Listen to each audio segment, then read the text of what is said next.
Ladies and gentlemen, welcome to a profound journey through the annals of history, where the threads of media manipulation have subtly woven their way into the fabric of our collective consciousness.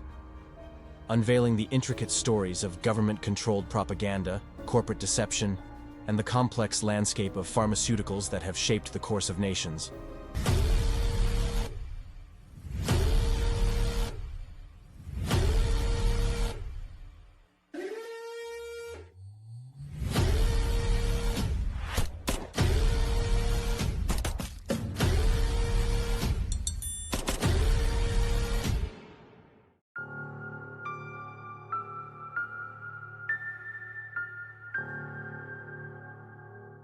Media manipulation and confirmation bias often work in tandem, creating a fertile ground for the formation of negative or false impressions of truth.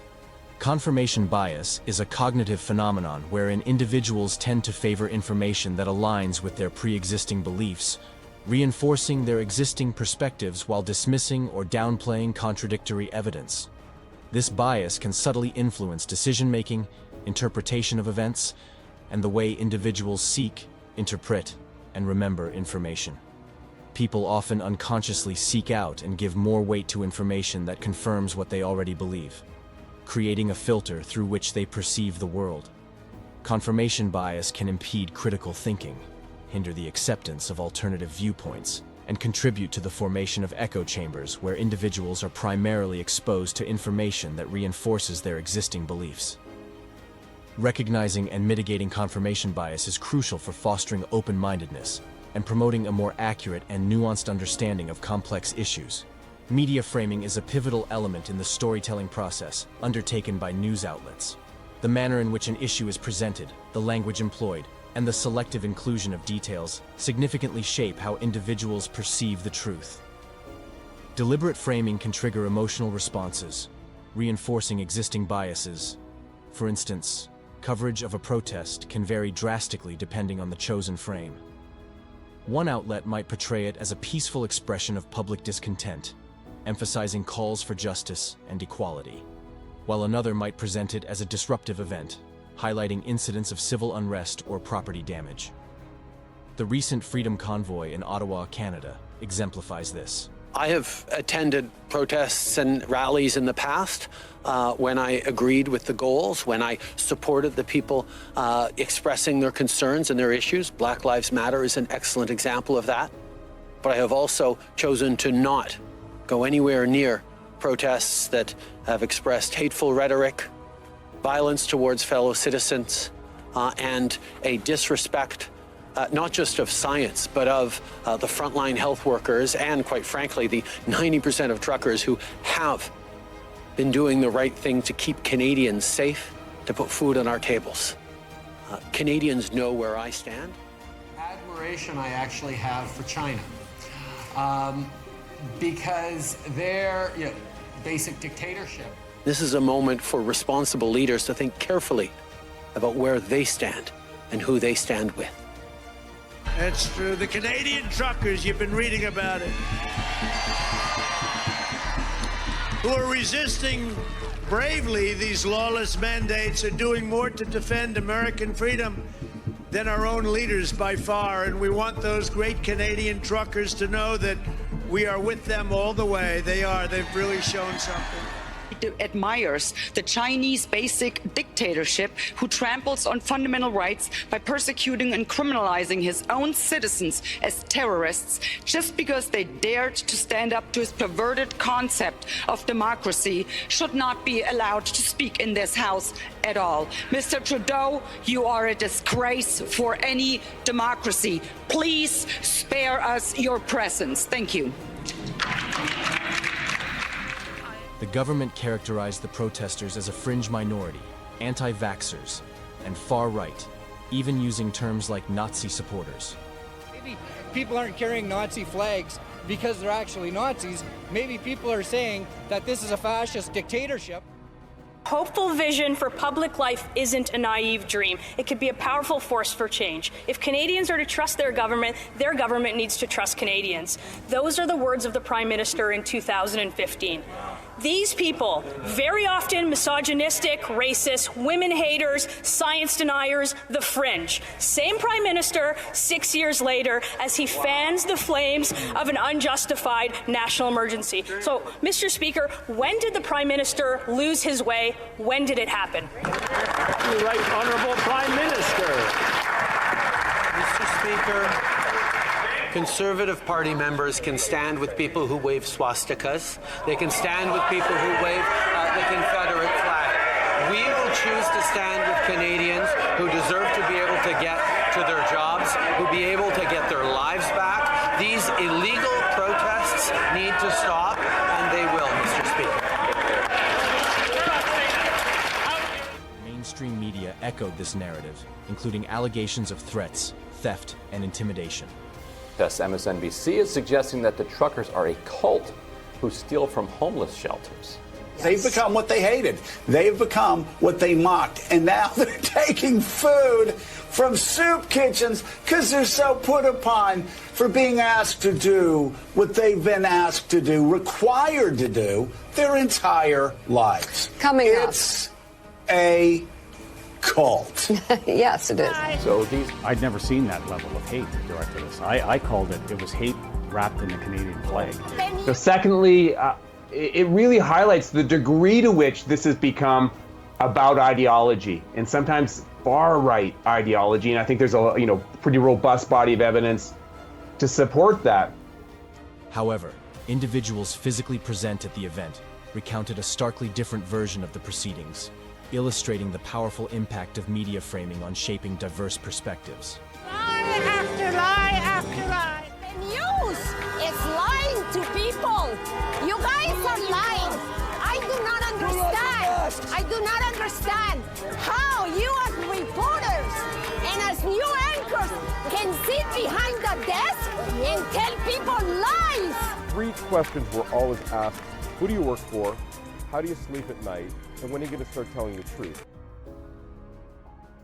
Emotional appeals. Manipulative media often employs emotional appeals to bypass critical thinking. When information triggers strong emotions, individuals are more likely to accept it without questioning its veracity. This is what usually becomes the #1 talking point and what everyone remembers. There are many cases in which claims are made only to be retracted at a later point. By then, the retraction gets minimal attention and comes too late. Confirmation bias reinforces this acceptance, as people may be more willing to believe information that aligns with their emotional responses. Before that, back in September, CNN took a snapshot of the pandemic in red and blue states. The 12 states with the highest case rate for every 100,000 people were run by Republican governors. The 13 states with the highest hospitalization rate for every 100,000 people run by Republican governors. The 15 states with the highest percentage of deaths for every 100,000 people run by Republican governors. Red states, which make up a significant portion of Fox viewers.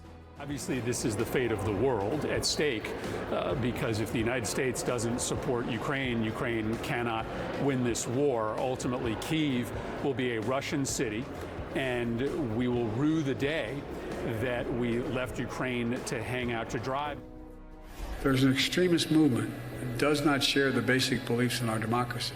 They're not hiding their attacks. They're openly promoting them. Extremists in Congress more determined to shut down the government, to burn the place down. Speaking about the need to protect American democracy. But while those attacks came from outside forces, new polling shows a majority of Americans are also concerned about threats to democracy coming from within. In the latest survey from Reuters and Ipsos, 58% of adults say the Trump wing of the Republican Party is, quote, threatening the foundations of democracy. And it's not just Democrats and independents who feel that way. Nearly 1 in 4 Republican voters also say that members of their own party are a threat to democracy. Donald Trump has spent 6 years stress testing our democracy, our laws, our norms, our sense of decency. And today, 2 years after he left the White House in disgrace after his failed attempt to overturn Joe Biden's presidential victory, he's likely to test us again. Into a dictatorship in the United States. That's former Congresswoman Liz Cheney continuing to sound the alarm on the threat to democracy posed by Donald Trump. But in this moment, and it is a grave moment, would it be a mistake not to? I think you have to take Trump seriously because he poses the gravest threat to democracy that we've ever seen. Social media platforms and algorithmic recommendations can create echo chambers, where individuals are exposed to information that confirms their existing beliefs. The sharing of biased and false news has become all too common on social media. More alarming, some media This constant reinforcement can amplify confirmation bias, making it challenging for individuals to encounter alternative perspectives. A good example of targeted algorithms would be to compare your daily news feed and recommendations against a friend or family member with opposing views. When these two individuals compare their news feeds, they might be astounded by the stark contrast in the issues, opinions, and narratives presented. This divergence highlights how algorithms designed to maximize user engagement inadvertently contribute to the formation of echo chambers. Venture into the jungles of Vietnam, where media played a pivotal role in shaping public opinion. In 1964, the Gulf of Tonkin incident unfolded, a crucial turning point in the U.S. involvement in Vietnam. Initially reported as an unprovoked attack by North Vietnamese boats on U.S. destroyers, this incident became the catalyst for the Gulf of Tonkin resolution, granting President Lyndon B. Johnson broad powers to use military force in Vietnam. However, declassified documents later revealed a different narrative. It was discovered that the second alleged attack, which played a pivotal role in escalating the conflict, likely never happened. The misinformation surrounding the Gulf of Tonkin incident became a stark example of how governments can exploit media to manipulate public sentiment and justify military actions. Pearl Harbor brought the full support of America to declare war on Japan in World War II. Was the Gulf of Tonkin incident staged to be another Pearl Harbor? Zoom forward to the Gulf War, where media manipulation took on a new dimension. The infamous incubator baby story emerged, claiming that Iraqi soldiers had removed babies from incubators in Kuwait. This heartbreaking narrative, delivered by a tearful young witness before the U.S. Congress, became a turning point. Chairman and members of the committee, my name is Naira, and I just came out of Kuwait. My sister, with my 5-year-old nephew, traveled across the desert to safety. There was no milk available for the baby in Kuwait. They barely escaped when their car was stuck in the desert sand, and help came from Saudi Arabia. I stayed behind and wanted to do something for my country. It's the second week after an invasion, I volunteered at the Al-Adan hospital with 12 other women who wanted to help as well. I was the youngest volunteer. The other women were from 20 to 30 years old. While I was there, I saw the Iraqi soldiers come into the hospital with guns. They took the babies out of the incubators, took the incubators, and left the children to die on the cold floor. It was horrifying. I could not help but think of my nephew. The emotional impact of this fabricated story further galvanized public support for military intervention. Senators and representatives, moved by the horrific accounts, felt a moral obligation to act in the face of such apparent atrocities. Numerous representatives and senators cited the baby incubator atrocity, which was false, it never happened, as a reason for voting for the Gulf War resolution. Look, if he's really Hitler, if he's really capable of having an army that slaughters, and it got to hundreds of babies by the time Amnesty International gave its official seal of approval to the story. Now that's and I recall it was inflated. That's it got even bigger. very important about Amnesty International and the role that it played. It wasn't just Naira. It wasn't just Naira. Human Rights Watch fell for it. They were neutral officially, but Amnesty International actually put the number over 300 babies. There weren't that many incubators in Kuwait City hospitals. Now, if you want to go back over the record, you'll see how badly the media, how badly the press failed in all this. The testimony of the Kuwaiti girl, Naira, before Congress in 1990, was later revealed to be orchestrated as part of a public relations campaign. The manipulation of this narrative played a crucial role in swaying public opinion and building the case for military action. The incubator story spread like wildfire through the media landscape. Numerous publications, both print and televised, carried the heartbreaking account to the public, amplifying the emotional impact. The extensive coverage helped cement the narrative in the minds of millions. The devastating toll on human lives and the displacement of civilians underscore the far-reaching consequences of decisions influenced by misinformation. Corporate deception, pharmaceutical companies, and their dark secrets. Transitioning to the present day, we confront a new battleground. Governments and pharmaceutical companies worldwide have rolled out vaccines at an unprecedented pace. However, concerns about transparency and the effectiveness of these vaccines have arisen. The public, hungry for information, faces a barrage of conflicting narratives. Instances of government censorship and a lack of transparency have fueled skepticism and eroded public trust. Get the vaccine. Get the vaccine. Just get the vaccine. Grow the up and get the vaccine. COVID-19 vaccination is safe and effective for children. With the arrival of safe, effective COVID-19 vaccines, we all need to roll up to protect our loved ones. AstraZeneca COVID vaccine is safe and effective, giving good protection. I promise you, they are safe and effective. Listen to Dr. Fauci. These are safe and effective products. Where mRNA vaccines and treatments were rapidly developed and deployed, the unprecedented nature of these developments, the lack of prior approvals, and the questions surrounding their long-term effects. They preyed on fear, and we were not allowed to question any of it. At a time when strength should come from solidarity, our governments chose to promote division and hate, using derogatory remarks, name-calling, and censorship. Combined with media, they created a massive amount of mistrust and confusion amongst people. If you're fully vaccinated, you have an extraordinarily small chance of being hospitalized or dying from COVID. We're talking about more than 99.999% of fully vaccinated Americans surviving thanks to the vaccine. The carrots, the rewards for getting vaccinated, it's still there. Anything that we can do to get people vaccinated, to convince them to do so, is great. But it's time for us to also add some of the other ways that we can encourage people by taking things away. If you're not vaccinated, you can't do X, Y, and Z. Yes, you've made a personal decision, but you're also making a personal decision to put others at risk, others at harm, and this is how you're going to be penalized.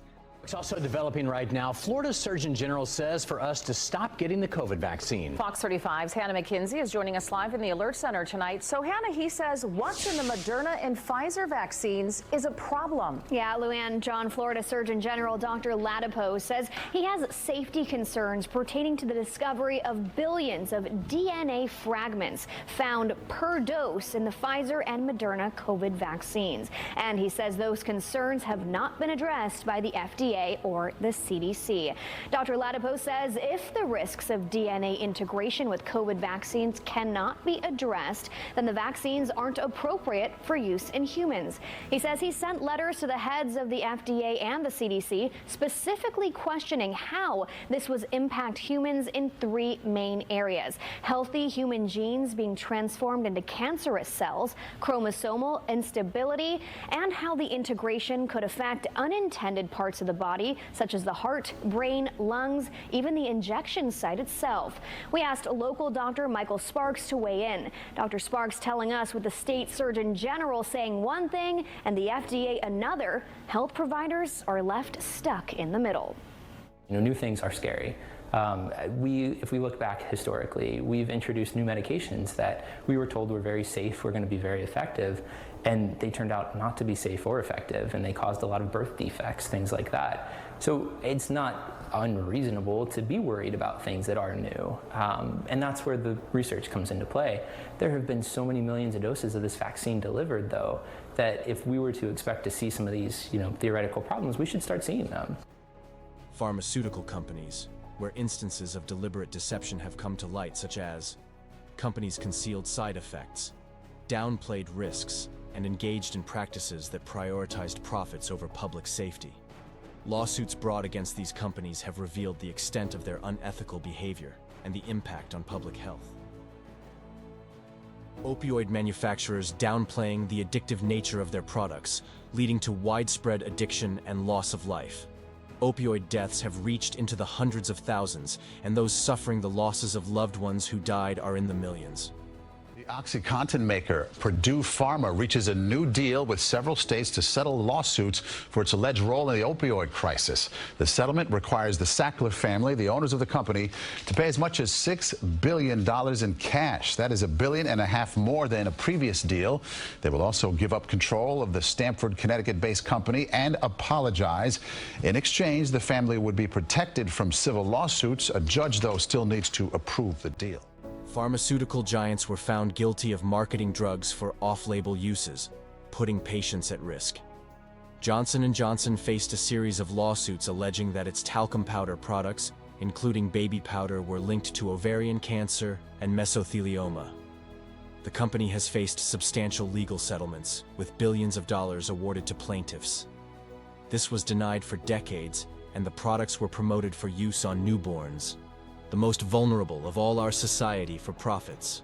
New this morning, learning that Johnson & Johnson is going to pay nearly $9 billion to settle a lawsuit over its talcum powder products. Nearly 70,000 people were involved in this class action lawsuit, claiming that the company's products contained talc, like baby powder, and that was increasing the likelihood of ovarian cancer. If it's approved by a court, that settlement will be paid out over 25 years. This is the Financial News Network. I'm Christy Duffy. ADRs of AstraZeneca are down on Thursday after Bloomberg News reported the drug maker paid $150 million to settle more lawsuits over its antipsychotic drug, Seroquel, and claims that it causes diabetes. The firm has paid almost $350 million in settlements connected with the drug.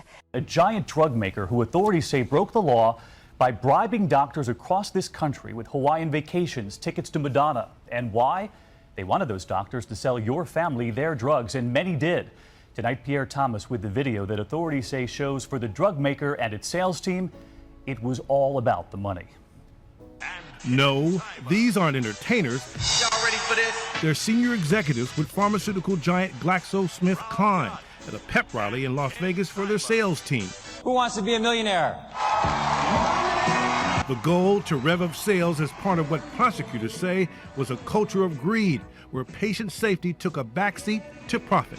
You do the math. There are people in this room who are going to make an ungodly sum of money. The company apparently spared no expense to entice doctors. GSK sales force bribed physicians to prescribe GSK products. Bribes to include lavish trips to Hawaii, pheasant hunts in Europe, tickets to Madonna concerts. The government claims GSK engaged in an illegal marketing campaign where drugs were promoted for disorders where there was no medical evidence they would help. Allegations of promoting the drug Paxil for treating depression in patients under 18, even though the FDA has never approved it for kids. This was done despite the fact the company had evidence the drug could spark suicidal thoughts in young people. Marketing the drug Wellbutrin as a prescription to help lose weight and treat sexual dysfunction, despite never being approved for that. Aggressively promoting the diabetes drug Avandia, but failing to disclose to the FDA studies suggesting it might cause heart failure and heart attacks. There's no question that as a result of the safety data for Avandia not being offered to the FDA or to the physicians who prescribed the drug, patients had heart attacks and patients died. Company officials agreed to pay $3 billion in the biggest healthcare fraud settlement in U.S. history. They said mistakes had been made and that procedures had been changed. But critics said it's too little, too late, David. Should we place our trust in those who stand to gain financially? Can we rely on mainstream sources, often backed by government funding? These instances merely scratch the surface of the deceit within the pharmaceutical and financial realms. The murky waters extend to clandestine human experimentation. When the next pandemic emerges, what happens to the dwindling trust in the words of so-called experts?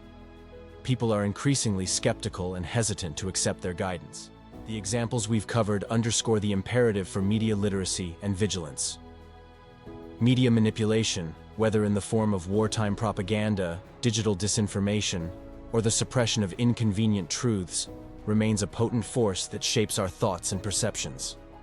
Our challenge is to be discerning consumers of information, to question narratives, and to recognize the power dynamics at play. In a world inundated with information, our ability to navigate the media landscape with critical eyes will be the compass that guides us through the complex webs of deception. Hope you enjoyed the journey. Please comment your thoughts and ideas of how we can navigate our way to truth. Thanks for watching.